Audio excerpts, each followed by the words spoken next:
Alright, I recently got a Focusrite Scarlett 4x4 interface. I needed more inputs in order to accommodate my synth, my monitor, my microphone. I found myself in the past just having to unplug stuff from my old interface which didn't have enough inputs. Now this one I could just kind of set everything down, not having to worry about inputs, outputs, anything like that. I ordered this Scarlett from Gear Exchange on Sweetwater. It came pretty fast, it works perfectly, but I was like, I want to save some room on my desk. I want to put this under my desk. So I did it, and it came out great. In this video, I'll show you exactly how I did that, the tools that I needed to use, and the reaction from TikTok when I posted it online. This video completely divided people and caused an all-out war in the comments about what audio interface is better. I didn't mind it, because now this video has like almost 400,000 views. A lot of people found it helpful, so I figured I'd make a longer video here on YouTube and share how I did it. Let's get into it. Just a disclaimer, I am not a construction professional. You should always measure out your own equipment and your mounts before you do anything. Measure twice, cut once. Another disclaimer, this only works for the Focusrite Scarlett interfaces for the 3rd generation if you're using the specific mount that I'll post in the description. You can do this with the 4th generation or 2nd generation or whatever. You can do this with anything that you want, as long as you just buy the correct mount that's going to be able to hold this and have enough space for it when you put it under. All right, let's get started. So we have this Focusrite Scarlett 4x4 3rd generation. We have this Vivo under desk mount. It's originally for a laptop, but after measuring this out, it fits Scarlett 3rd generation perfectly. Interface, the mount, and we need a drill or an electric screwdriver, whatever works. So installing the mount, it comes with instructions, but pretty much all you need to do is put the cage around the audio interface itself, take off one side of the double-sided tape, and just stick it right there on the desk. You're gonna hold it there for just a little bit. The reason why we're putting the cage around the interface and holding it there for a little bit is just so we know that when we take the interface out in order to put the screws in, that it'll be the right size. So after holding it to the desk for a little bit, we're gonna slide out that interface very carefully. We'll take our screws and we'll just drill them right into the desk.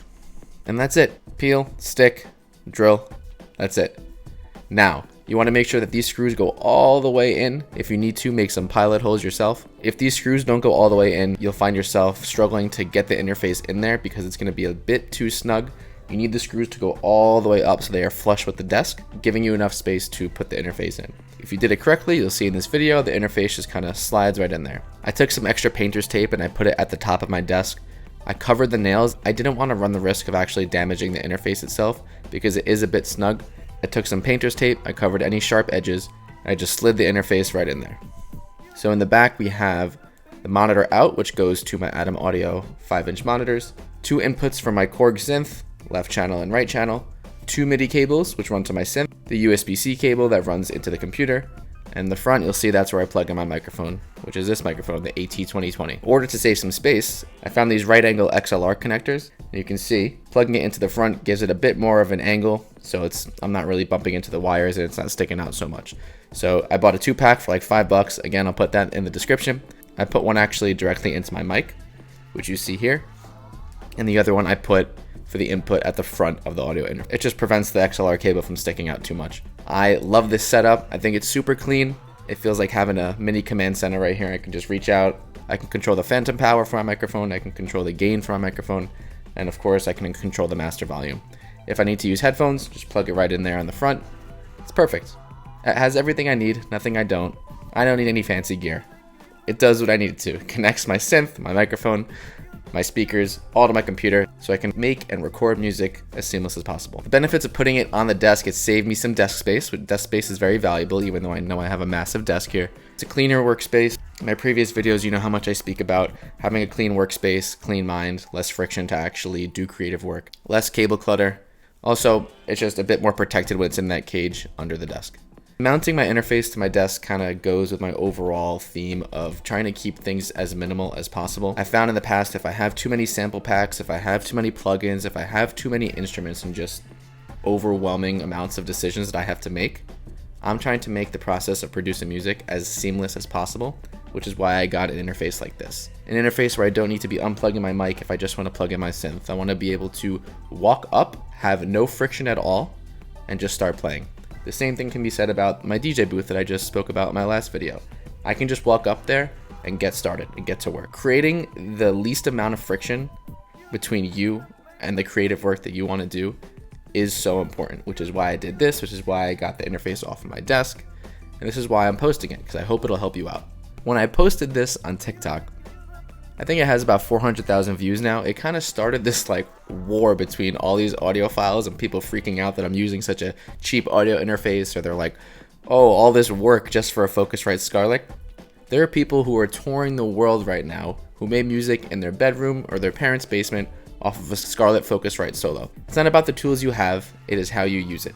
And that is my mantra for anything creative, especially music production and audio interface. The audio interface isn't going to be the make or break for whether or not you can make good music. If you make good music, it's going to sound good on any audio interface. Honestly, I'm pretty sure all the people on there were just very upset that their music stinks. If you can't make good music on a Focusrite Scarlett interface, come closer. A $2,000 interface is not going to save you. But anyway, it was really cool seeing a bunch of people come to my defense. Like, there would be someone who would comment, all this for a Focusrite, ooh, Scarlett Focusrite sucks. And this random person would come in and be like, hey, you don't know what you're talking about. This Scarlett Focusrite hate is not justified at all. And people were coming to my defense, and it was really, really cool just to kind of see people come in and back me up against all these people who were just losing their mind over nothing. The music scene does not care what interface you use. They care if the track is good or not. People are still going at it, so it's pretty fun to read. Go check it out if you want. Anyway, hope you enjoyed this video. You can apply this to any audio interface that doesn't have any buttons or inputs on the top. This took like 10 minutes to set up. You can do it too. There's a bunch of different cages on Amazon. If you want to support someone on Etsy who makes a specific mount for your specific audio interface, feel free to do that. You know, I love supporting other small artists, as people do for me. And yeah, happy producing, happy recording, happy listening. If you're not a producer, you just like to listen to good quality music. I hope this video helped. The best way to support this channel is to like, comment, subscribe. If you have questions about setting this up, I answer all comments. I love helping people out. Hit that bell for more videos, and I'll see you soon.